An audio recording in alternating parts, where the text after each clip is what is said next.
Good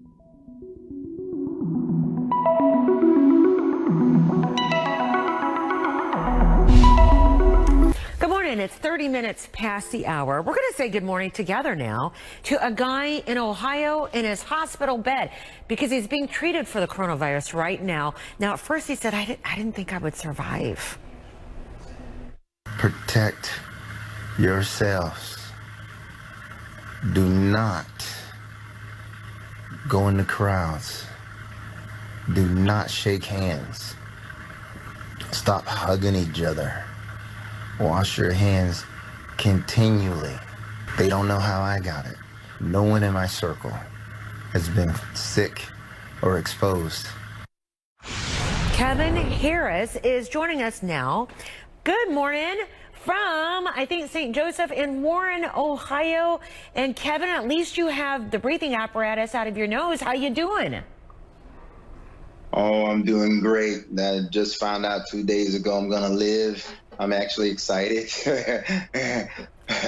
We're excited too. Was it that bad? Were you touch and go? Oh, no, it wasn't touch and go. It was all go. It was bad. Did they tell you in what critical condition that it put you in that bad of a condition? Why don't you tell me about how you felt, Kevin? Well, actually, I run on an elliptical for an hour every day. And my diet is really strict. I don't drink. I don't smoke. I've never done drugs of any kind. I'm super healthy. Even my heartbeats per minute at rest are 40 beats per minute. Oh, wow. So I'm in pretty good shape.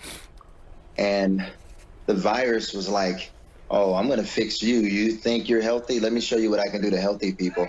And it started turning my lungs to glass. That is such an incredible way to describe it. Go ahead. Go ahead. The more I rest, the sicker I got. And it's really weird because it lets you feel better when you lay down, when you breathe slow. But the whole time, your lungs and your body is defeating the whole purpose. You start to turn to glass and it crystallizes and more of your lung capacity is taken away from you. But when you get up to move, your air drops to half, your air consumption, you choke, you throw up, the pain, the headache, everything comes back when you move. But that's what keeps you alive. It helps your immune system to fight back. But the virus makes you feel good about laying down. It's almost like a high because you get this feeling that I just want to lay here forever. But you know, if you breathe, you're getting less and less and less oxygen, and sooner or later you're going to go into respiratory failure and cardiac arrest. So they make you get up then? Oh my God, yes, they make you get up. And when they make you get up, you throw up, you cry like a little baby. And I can remember the first time it happened. After I threw up, I could breathe. So the next time around, I tell the nurses, no matter how much I beg, do not lay me back down. Make me go through it. It takes about 20 minutes to go through one of those episodes. But once you get to the other side of it, you can breathe a little bit better. I mean, it's the weirdest thing. You think you're gonna die during one of those episodes. You know you're gonna die, but then you don't. When just the opposite, when you lay in the bed, the fever goes away, the headache goes away, the body pains go away. You feel this relief come over your whole body, and it's killing you. Wow. Kevin, I have never heard anybody explain these episodes as well as you just did. Now I can see why there's such panic and alarm about ventilators and why people need ventilators and they're afraid they don't have enough in the hospital system in the United States. Did you have to be on one? No, they did everything they could to keep me off a ventilator. And that's, another one of those misconceptions. I know they're only trying to help and keep people from panicking. But if you don't breathe on your own and your immune system does not kick in, you are going to die. Kevin, I think that your words can be a big wake-up call for a lot of people who might be gallivanting around on a beach or, out saying, oh, I'm young. You got some advice, I bet? Well, I'll tell you this. I didn't know I had the coronavirus I thought I had the flu. Even when I came in the hospital, every doctor in this hospital said, you don't have the symptoms. It's not that bad. It doesn't go this way. It doesn't go that way. You have some very, very bad pneumonia. Until 3 days later when the test came back and they're all sitting there with their mouths open like, we don't know what to do. When your doctor says to you, there's nothing we can do and you need to pray and beg God for mercy. I never heard a doctor do that before, but I heard that No in this way. situation. And I thought, that's what I said. Are you actually saying this to me? And, it came down to one of those moments of truth where they can either lie to you or they can tell you the truth because one day they got to see God too. And Wow. that's what it came down to. No one could Kevin, tell me I was going to live. Do you know, are you St. Joseph's first coronavirus patient? Actually, I am. And I'm the first one in our valley in the county.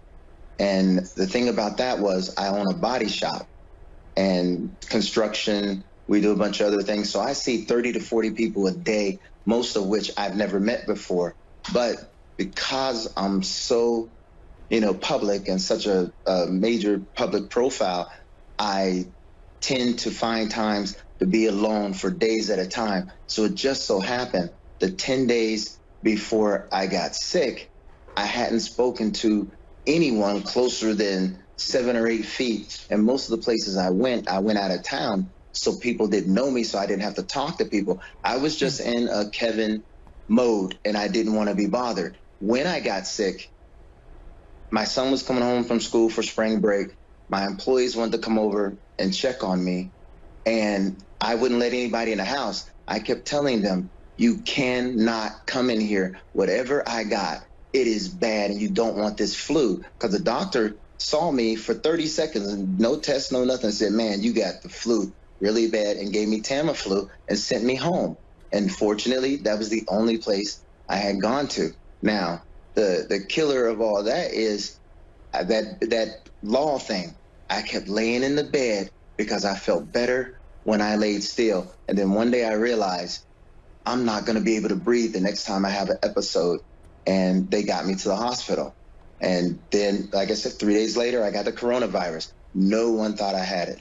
And it felt completely different to you. Isn't it strange how some people report, oh, I just had a sore throat, a bit of a cough.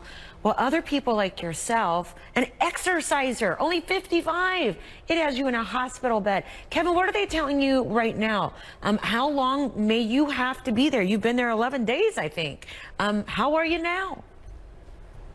Well, to be quite frank with you, yesterday they said, there was nothing that we could do for you when you got here, so you're getting better and you're not on oxygen anymore. So you can go home and ride the rest of this out. You don't have a fever, haven't had a fever for 3 days. The problem is they said you have to be in total isolation, but you're not strong enough to walk. So somebody has to take care of you. I'm like, what? How do I be in total isolation, but somebody has to take care of me? And then I said, how do I get home? Oh, we're going to call you a cab. Okay, so you're going to call me a cab? Who's going to drive the cab? My kids aren't going to come and get me. I'm not letting them anywhere near me. And, well, I asked them, are your kids going to take me home? They looked at me like I was stupid. So now, we don't know what we're going to do. I do know that until I test negative, they're going to have to pull me out of here kicking and screaming and just throw me out of the hospital, because I was lucky and fortunate that I did not expose hundreds of people that I normally see during a week to this virus, simply because I wanted to be alone. So God had me in that mode where I just wanted to be alone for a while, but it saved my community. And now you want to throw me out there. I haven't had a negative test. I've actually had 5 tests. The first 3 came back bad. The 4th one came back, and then they did a 5th one 4 days ago. And when I asked for the results, they said, well, the CDC said we took it too soon, so we don't have any results, but we're going to send you home. And like I said, now they're trying to figure out, how do you send me home to total isolation, but I got to have somebody take care of me because I can't walk. You know, that might be So- the first time that a complication like that has been illuminated for us, and that is, are you strong enough once you have this to go home, but you have to self-care as well as self-isolate, and that in itself, for many people's conditions, will be a contradiction. Kevin Harris. Exactly. And Kevin Harris, who's joining us right now from his hospital bed, I'm telling you, in Warren, Ohio. And he also wanted to point out, too, that he hasn't gone to exotic places. He went to Cleveland. That's as far as he got.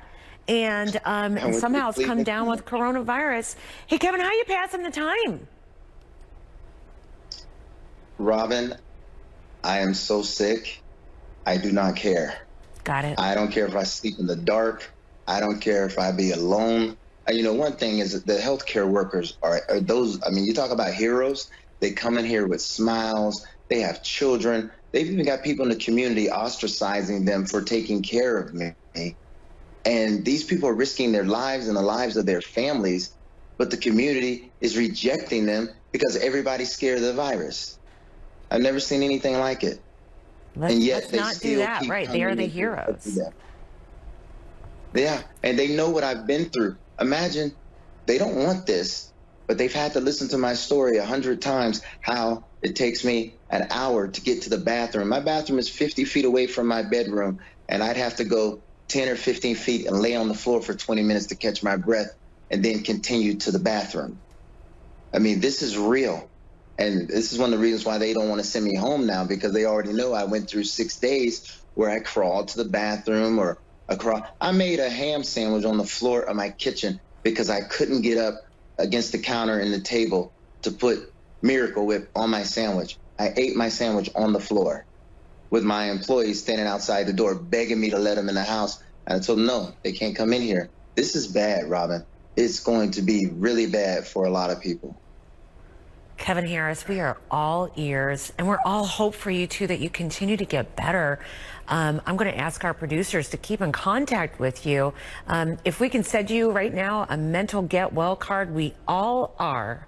And Kevin Harris, what a strong guy. Hey, you know what I'm really grateful for? Your voice, your diaphragm, your breathing. You sound healthy. Your voice is strong. And for that, Kevin Harris, we are so grateful. Thank you. And thank you so much. All right. Thank you. And get better. And we mean it. We'll go to a break. We'll be right back. It's Kevin Harris.